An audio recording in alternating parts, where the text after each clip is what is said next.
is something to be said about moving together. It does build a connection in a way that I don't think words alone can do. Oh, without a doubt. Without a doubt. Yes, I think that we're literally moving the energy fields. The Hmm. chi is again my language, so that we really do experience, like in our bodies and in our spirits, that we are one, and that we really do have a relationship with each other that can be supportive and uplifting.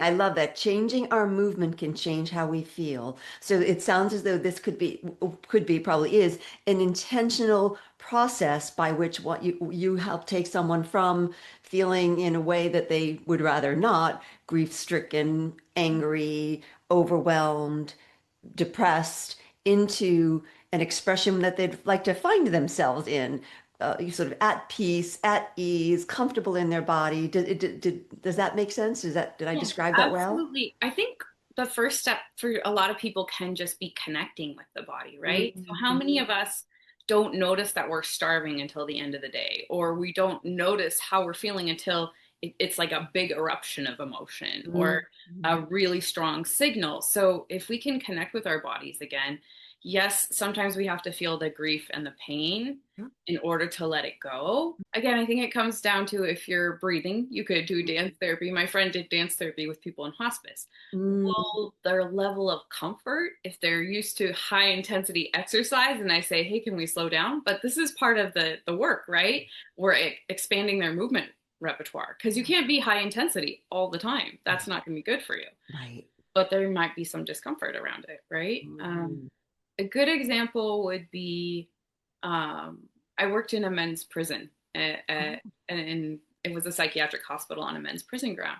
And all of these movements that the men were doing, there was a lot of contraction, a lot of like muscle, Mhm, weights, mhm, yes, mhm. because that's what they needed to do to survive and to I have need that to. kind of exterior and literally that guarding in their body, Mhm, right? Somewhere we got the message that being expressive and joyful and playful in our bodies mhm, is not allowed. And mhm. I like to, rewire Beautiful. that. Well, thank you for the work you do. Listeners, viewers, please reach out to Lisa.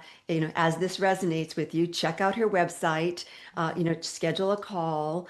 And if you are listening and you are part of a corporate wellness or a university or something like that, you heard her say she likes to do classes as well and she can go on site. So consider reaching out to her and then getting literally more bang for your buck by having a group together. If you're breathing, you're moving, right? So anyone can do dance movement therapy. I think the dance piece comes in with the idea of rhythm. Like rhythm can be such an organizer. If we think back to the people that were starting with dance therapy, a lot of it was like helping folks with major mental illness, like schizophrenia, schizoaffective disorder, Mm. bipolar, like helping them contain. And rhythm is a great container, right? Mhm. So we have that in movement, and we also have, and that I think the music, right, that helps. Anytime we're moving to music, it gets called dance. It's such a beautiful thing to think about dance as a way into that, as a way back home to yourself, to your Mhm. body. And sometimes we have really challenging relationships with our bodies, Mhm. whether it's society or our family or just maybe the fertility journey in and of itself has been challenging. So I think Mhm. dance therapy is a way to kind of come home to you.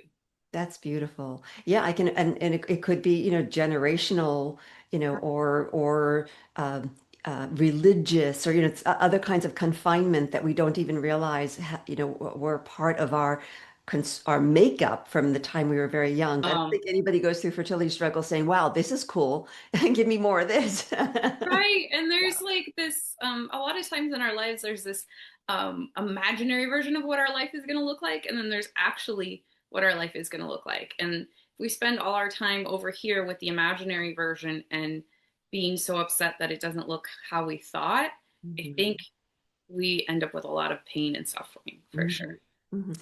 And I want to pivot just a teeny bit about the word dance. When I think of the word dance, I think of, something choreographed or something beautiful to look at. Do you hold the word, do you have a different definition of dance as it applies to dance therapy? I think it really depends on the person. So the way I work is I have people come in, I have them tell me, at the very, very start, what are your goals? What are we working on? and we'll come up with, like, together we come up with shared goals. Okay, I really want to work on, that lady would be like finding ways to cope with my anger, especially about this Mhm. situation. Hey there, thanks for joining the conversation at Health University, where we're committed to making ourselves just a little bit smarter about our whole health and our reproductive health. Make sure to hit the subscribe button as well as the bell so you don't miss a future episode.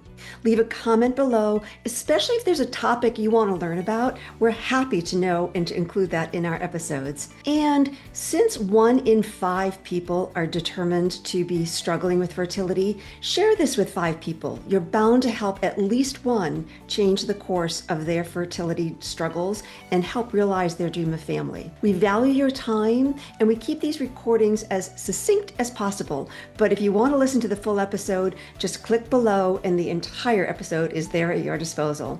Once again, thanks for joining us at Health University.